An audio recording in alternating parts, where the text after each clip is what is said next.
ಮಾನ್ಯ ರಾಜ್ಯಾಧ್ಯಕ್ಷರು ನಿನ್ನೆ ಕೂಡ ಈ ವಿಷಯವನ್ನ ಗಮನಕ್ಕೆ ತಂದಿದ್ದಾರೆ.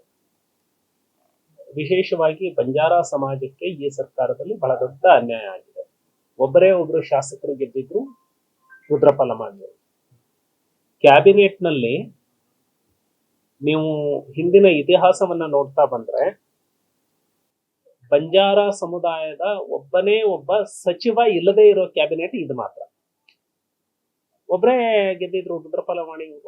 ಅವರನ್ನ ಮಂತ್ರಿ ಮಾಡುವಂತಹ ಇದು ಮಾಡಲಿಲ್ಲ.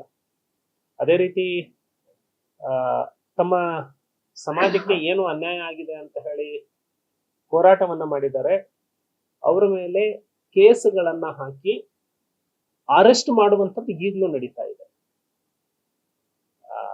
ನನ್ನ ದೃಷ್ಟಿಯಲ್ಲಿ ಚಂದ್ರು ಲಮಾಣಿಯವರ ಹಿಂದೆ ಬಹಳ ದೊಡ್ಡ ಷಡ್ಯಂತ್ರ ಇದೆ ಅಂತ ನನಗನ್ನಿಸ್ತಾ ಇದೆ.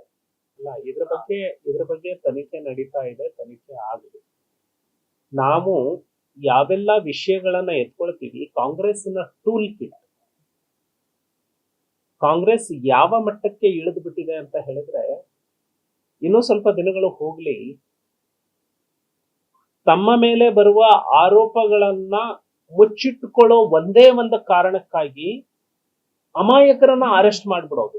ಅಂದ್ರೆ ಅಟೆನ್ಷನ್ ಡೈವರ್ಷನ್ನಿಗೆ ಒಂದೆರಡು ಘಟನೆಗಳು ಅಲ್ಲ, ಸಾಲು ಸಾಲು ಘಟನೆಗಳು ಇದಾವೆ. ಡ್ರಗ್ಸ್ ವಿರುದ್ಧ ಸರ್ಕಾರದ ಮೇಲೆ ಬಹಳಷ್ಟು ಇದು ಬಂದಾಗ ಯಾರನ್ನೋ ಅರೆಸ್ಟ್ ಮಾಡಿ ಅಟೆನ್ಷನ್ ಅನ್ನ ಆ ಕಡೆ ತಗೊಂಡು ಬಂದ್ಬಿಡೋದು. ಇಲ್ಲ, ನಾವು ಡಿ.ಕೆ. ಶಿವಕುಮಾರ್ ಮಾಡುವ ಆರೋಪಕ್ಕೂ ನಿಮ್ಮ ಆರೋಪಕ್ಕೂ ಬಹಳ ಸಾಮ್ಯತೆ ಇದೆ. ಡಿ.ಕೆ. ಶಿವಕುಮಾರ್ ಹೇಳ್ತಾ ಇದ್ರು ಸಿಬಿಐ ಇಡಿಗಳನ್ನ ಬಳಸ್ಕೊಂಡು ನಮ್ಮನ್ನು ನಡೀತಾ ಇದ್ದಾರೆ ಅಂತ. ಅವ್ರನ್ನ ಅರೆಸ್ಟ್ ಮಾಡಲಾಯಿತು, ಕೋರ್ಟ್ ಅಲ್ಲಿ ಅವರು ಸಿಕ್ಕಾಕೊಂಡಾಗ ಅವರು ಆ ರೀತಿ ಸಮರ್ಥನೆಯನ್ನ ಅವ್ರ ನಿಮ್ಮ ಮೇಲೆ ಮಾಡ್ತಾರೆ.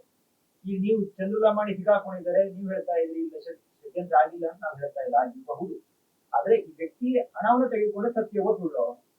ಇದು ತನಿಖೆ ಆಗಲಿ, ಸತ್ಯ ಹೊರಗಡೆ ಬರಲಿ.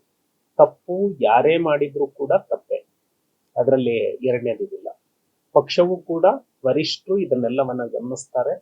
ಹಾಲಿ ಶಾಸಕರು ಇರೋದ್ರಿಂದ ಇದನ್ನ ಕೇಂದ್ರದಿಂದನೇ ತೀರ್ಮಾನವನ್ನ ತೆಗೆದುಕೊಳ್ತಾರೆ ವರಿಷ್ಠರು.